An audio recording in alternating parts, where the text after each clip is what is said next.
FAA TV. This is Inside Texas Politics with Jason Whiteley. Good morning and welcome to Inside Texas Politics. He helped craft the repeal of Obamacare after Republican support collapsed and the president vowed to move on. Now there is talk that Congress might take up health care again. In studio, Congressman Michael Burgess, the longest serving medical doctor in Congress right now and chairman of the House Energy and Commerce Subcommittee on Health.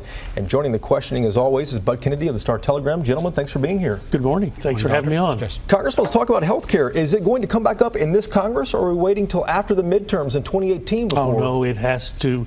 It will happen in this Remember Congress? the problems that were existing in the individual market under the Affordable Care Act, under Obamacare. Those problems haven't gone away. They're worse this morning in Tennessee and Minnesota than they were 2 weeks ago. So something has to be done. So my argument has been, look, let's not take a break for the Easter recess. Let's keep working and get this done.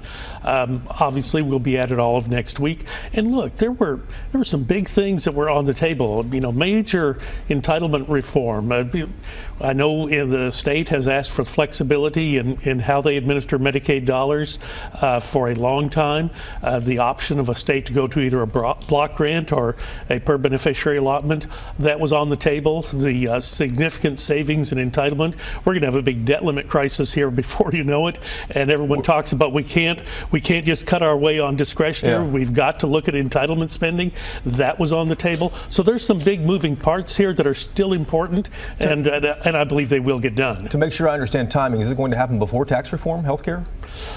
Well, always that was the plan. That was the plan. Because of the effect it has on the baseline. And now I'm way out of my depth talking about tax policy because I don't understand that. But I do understand the taxes that were present in the Affordable Care Act, and that tax reform I think still needs to happen. Let me continue on that real briefly here too. Senator Cornyn said repealing Obamacare through reconciliation is dead, that any future effort has to have Democrats on board. What do you think about that comment? Well, I understand why that sentiment is out there, but the Democrats need to be on board for any future repeal? Well, understand that reconciliation is, that is a procedural vote. It is always going to be a Republican and Democratic vote. The reason the reconciliation pathway was chosen was because it only takes 51 votes in the Senate. Now, reconciliation is not dead. It's still an active issue that's out there. The Senate, in fact, could take up and craft their own reconciliation bill to do things with the Affordable Care Act with 51 votes. Do Democrats need to be on board for any future health care bill? You do major health care policy.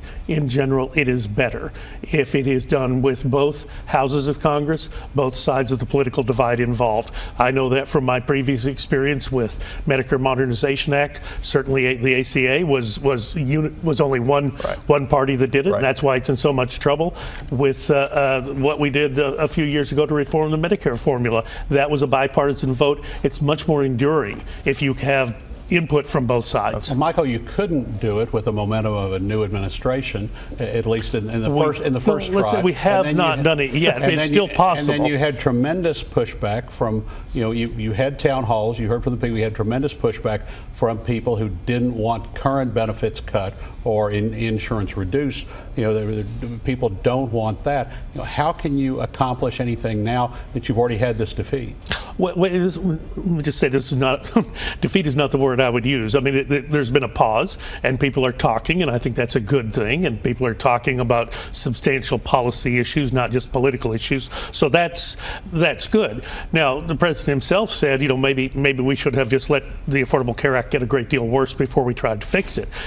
And the problem is, it is getting worse even as we speak. Again, you've got two senators in Tennessee that are saying we've got no insurers in part of our state.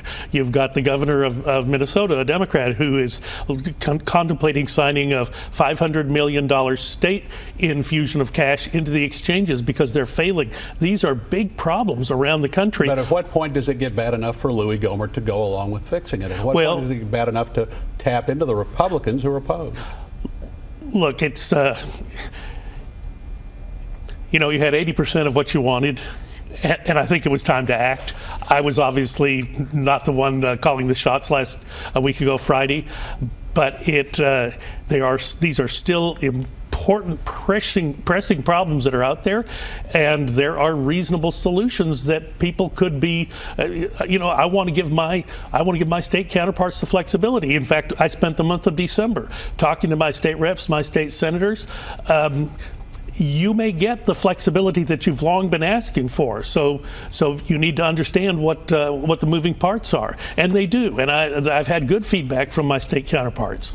Do you feel like you're at risk from the side from the Freedom Caucus that once you replaced by someone more conservative who wants to completely eliminate? This isn't about me. This is about getting it right for the future of the country. We are nearing a crisis with an existential crisis with our spending levels, and yet at the same time we have a healthcare system that is not working. It seems to me that all of us should want both of those things to be better. Congressman, 60 seconds left here too. I want to switch off to the investigation into Russia's role in the 2016 election.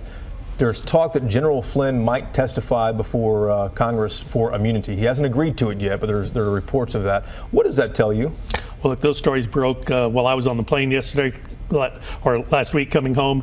I really have not spoken to anyone with any direct knowledge of what the moving parts there are, and I think it'd just be better if I not comment. Well, why would he request immunity if he didn't do anything wrong? That would be a great question to ask General Flynn or his lawyer. And the last question here for you too. Congressman Devin Nunes, the White House leaked him information as House Intelligence Chair investigating this. Should he recuse himself? No, I think he is. How could he be impartial?